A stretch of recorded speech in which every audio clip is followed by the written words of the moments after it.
A big story of 2019 will not be if, but when you will be able to legally smoke marijuana in Connecticut. Both sides will debate today. State Representatives James Albus and Vincent Candelora.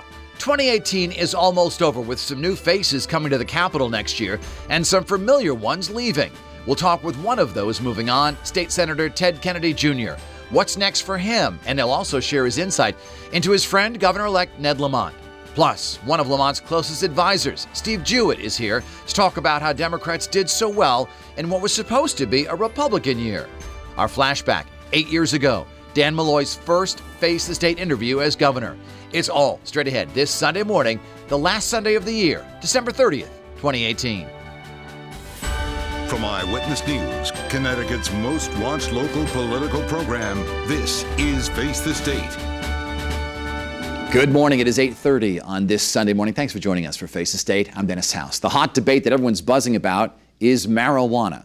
In all likelihood, it will be legal in Connecticut sometime in 2019, but how will it work? With us today, two people on opposing sides of the marijuana issue. James Albus, a Democrat, and Vincent Candelora, he's a Republican. Gentlemen, thank you so much for being with us. Thanks for having us. State representatives, thank you. Are you both? I want to ask you, and I'll begin with you, Representative Albus. It's a foregone conclusion.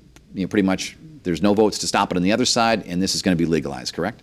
Well, I'm not sure that that's entirely the case. I think that there are a lot of details to be worked out, and a lot of my colleagues on both sides of the aisle have some legitimate concerns about how this could be implemented. So I don't want to say it's a slam dunk. But it's heading that way. It's heading that way. The public is behind it at a 60% rate, and that goes across ideologies. That's Democrats, Independents, Republicans. A majority of each of those ideologies supports the legalization of recreational marijuana. So I think we're heading in that direction, but there are still a lot of details to be worked out. Representative Candelora, you've been on this program many times to talk about your opposition to marijuana. Right.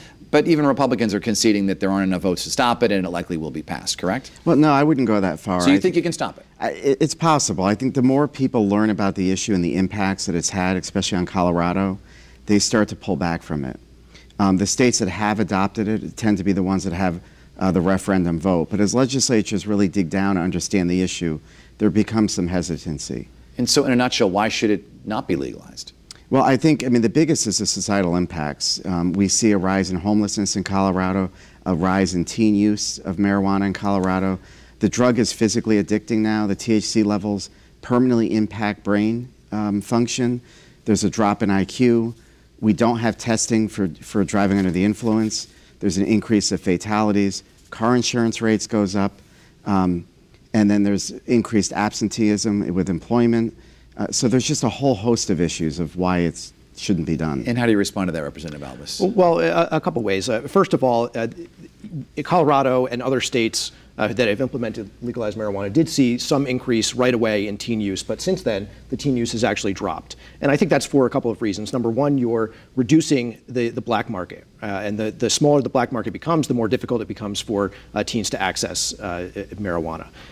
Secondly, I think it reduces the stigma a little bit about buying it legally, and so folks are willing to wait until they're 21. But the fact is that people are already using marijuana. It's just happening illegally. So with a regulatory structure, what we can do is create jobs. We can regulate the levels of THC to make sure that the products aren't too potent.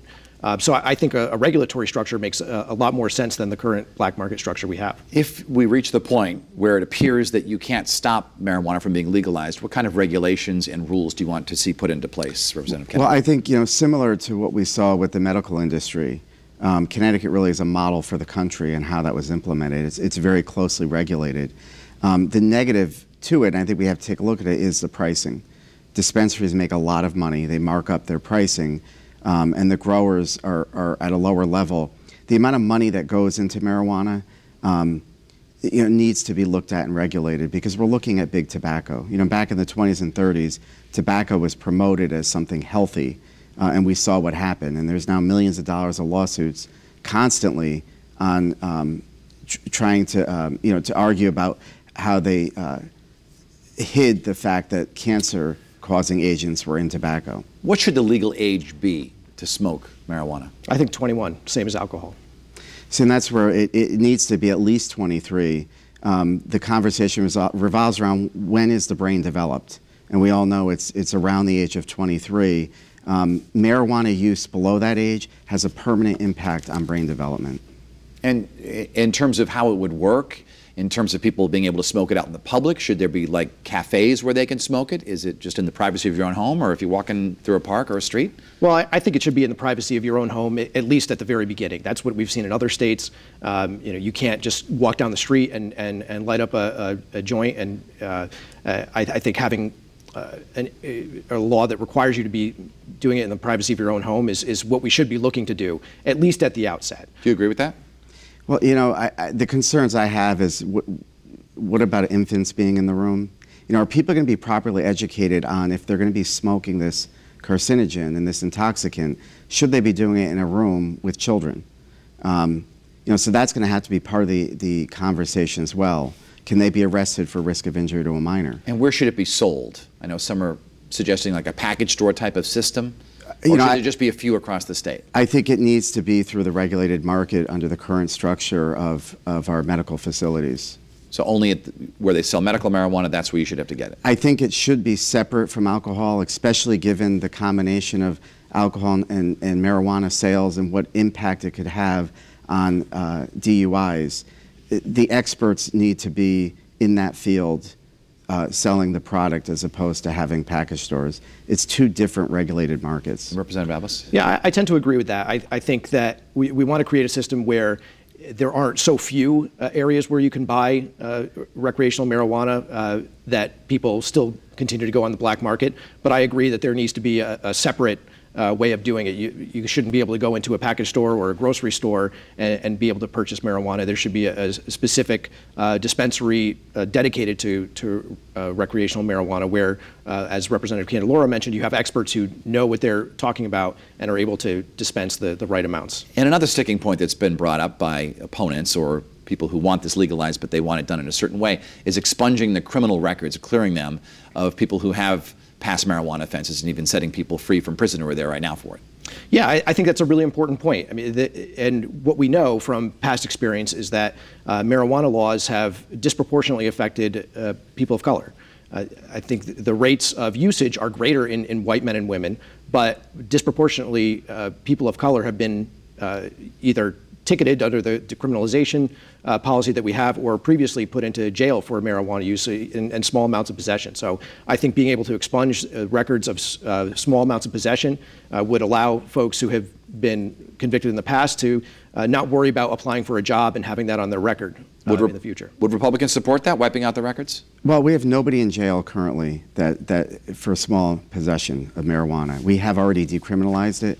We have an expungement process already if people want their records expunged. So I think that has to be a greater conversation. And very briefly, how much money can the state make from this?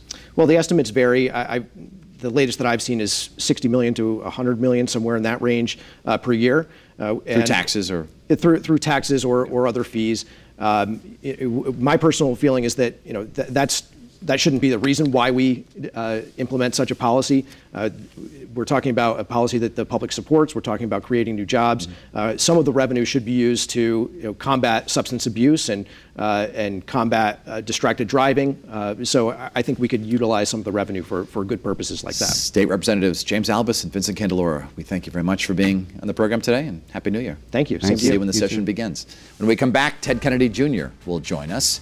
And also, we welcome you to watch past editions of Face the State on our YouTube channel or also on the WFSB app. I'll be right back.